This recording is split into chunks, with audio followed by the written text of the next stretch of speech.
All right, top 7 wide receivers. This is always fun to talk about this because nobody agrees on who are the best wide receivers. Just nobody does. And quite frankly, I don't agree with myself. You ask me one week, I'll say one guy's the best. You ask me another week, I'll say a different guy's the best. I go back and forth all of the time. So because of that, there's just, there's an argument to be made constantly. And part of that is just, it's kind of a difficult position to evaluate a little bit. But that being said, I have come up with a top 7 list. Let's get into it, and then we can argue about, why I'm stupid in the comments below. Let's start off with number 7. Number 7, Mike Evans. I still have Mike Evans here.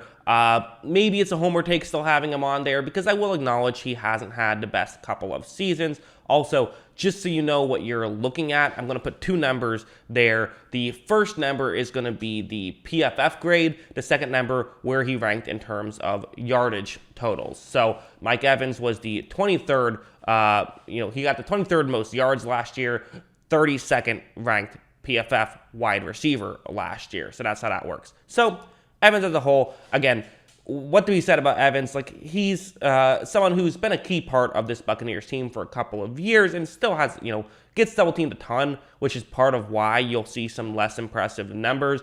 I do think it's fair to say he hasn't been as good these past couple of years when Brady got there. He was better when he was with Jameis Winston, who was in the, just to chuck it up downfield and hope for the best kind of mode. Now, I would also say, part of it is the Buccaneers have had a lot of mouths to feed. And you did see that kind of in that playoff run where Evans was really the guy. You saw him and Brady work very well together. And one thing that also has to be commended about Evans is just that he always seemingly stays available. We know about the 1,000-yard streak. Well, a big part of that is just him staying on the field, which to me is a big compliment to him. So to me, there were a couple guys I could have put on this number 7 spot. And again, just to be clear, it's right now. It's not who's had the best career. So I decided to go with Evans at 7. Number 6, I'm going Justin Jefferson, who is incredible. What Justin Jefferson has done and the way he's developed these past 2 years has been remarkable. So he was 4th in PFF grade and he was 2nd in total yards last year.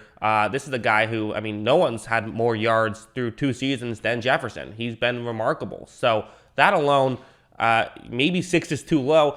I would like to see it a little bit more, but quite frankly, I have no real flaw in his game, quite frankly. I think that he's someone who, the only thing to really pull against him is we've only seen him play 2 years. That's the biggest negative, I would say.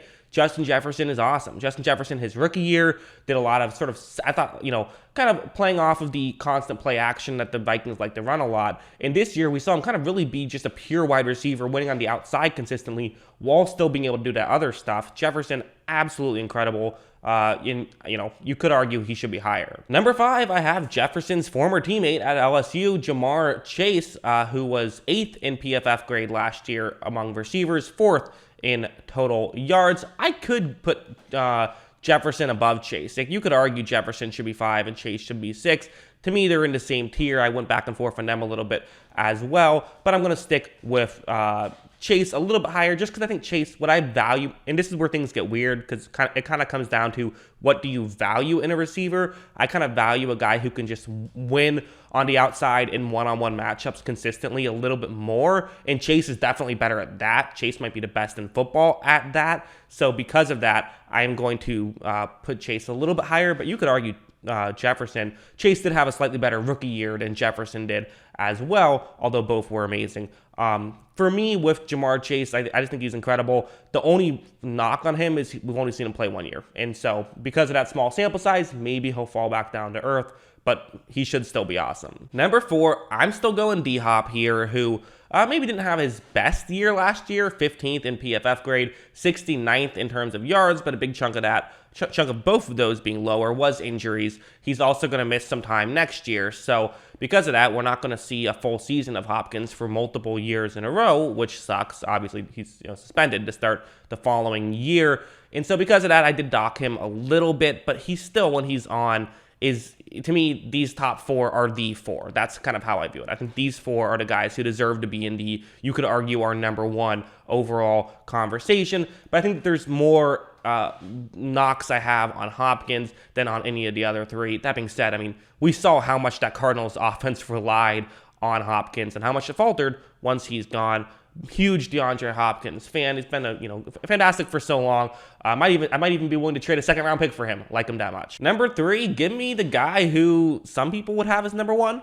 Podcast co-host Kyle put Kupp at number 1. I have Cooper Kupp at number 3. And listen, he was the best receiver in football last year. That's absolutely true. First in PFF grade, first in yards. Kind of hard to argue with that when you're first in both of those two statistics. I think that he probably was the best last year. The only knock I have on him is we've seen a decent sample size of Kupp, and we've seen him do what he did last year exactly 1 year. Now, we've seen him play with Matthew Stafford exactly 1 year. All the other years he played with Jared Goff, where he still put up good numbers and was good, but he wasn't this guy those years. And so I think that's part of it. And another element of it is he does get schemed open a bit. Not that that's the worst thing in the world. Like, okay, there's, again, everyone has some benefits that's on this list for sure, but that does happen a little bit. And we have to nitpick when it comes to these top guys. So really with Kupp, I just want to see him do it again. I want to see him do it for another year before I'm willing to put him higher than 3. Number 2, give me a guy who I've said at number 1 in the past. If you ask me tomorrow, I might put him at number 1 instead of who I actually have at number 1. But for now, number 2, give me Davante Adams, who, again, best route runner in football. No denying that, I think. I think route running, yeah, he's number 1. Well, next question. And the way that his career has grown, I think, has been fantastic. I thought he had his best year last year. I thought that he is only getting better. And the way that he consistently, I mean, he is one of those guys where if you see him one-on-one, you just throw him the football. Like Rodgers just like, great, you're one-on-one. All right, you're getting the ball. So Adams can do that. 2nd in PFF grade, 3rd in total yards. And he was kind of the Packers' only like legit wide receiver last year as well. Now, again, you can make the same argument with Adams that you can make with Kupp of great offensive coordinator, helps him out. Very true, but again, you can make that argument with all of these guys that they have, something going for them. I mean, legitimately all of them. Mike Evans has Tom Brady throwing to him, and then he had Jameis Winston throwing to him before, who had, who would give him a lot of opportunities to get yards. Maybe Justin Jefferson would be the least on this list of someone who you could, argue, but still, he has Adam Thielen to take some pressure off, and Kirk Cousins is not a bad player. Jamar Chase has Joe Burrow to throw to. DeAndre Hopkins has Kyler Murray to throw him the ball, not throw to. You also have, again, Cooper Kupp, like I said, and even number 1, he has plenty of benefits as well. So that's just football. You have good stuff around you. It's a team game at the end of the day, but Adams, absolutely incredible. Number 1, I'm going Tyreek Hill. I'm just going Tyreek Hill. 9th in PFF grade last year, 7th in yards last year. Didn't have his best year last year. That's probably fair to say, but I just think that, so here's what I was thinking of. To me, it was between Adams and Hill. To me, those are the two that I had in my mind. I think that everyone else, you have knocks against them. Cooper Kupp, we've only seen it for 1 year. DeAndre Hopkins, got banged up and now is suspended. Jamar Chase, only 1 year. Justin Jefferson, only 2 years. And even you could argue his first year was, he wasn't as complete as he was his second year. Mike Evans hasn't been great for the past 2 years. So everyone on this list, you definitely have some knocks against them, except for Adams and Hill. To me, the biggest differentiating factor between Adams and Hill is a guy who can get an 80-yard touchdown on every play. Adams isn't really that guy. He can still get you some big plays, but he's not quite the deep threat that Hill is. And I think that, again, that's what I value more. Someone who can just get you a one-play touchdown, get you a one-play drive that gets you into the end zone. Hill can do that better than anyone in football, whether it's a deep pass or something over the middle. It'll be interesting to see what Hill does without Patrick Mahomes, but I'm very much looking forward to it.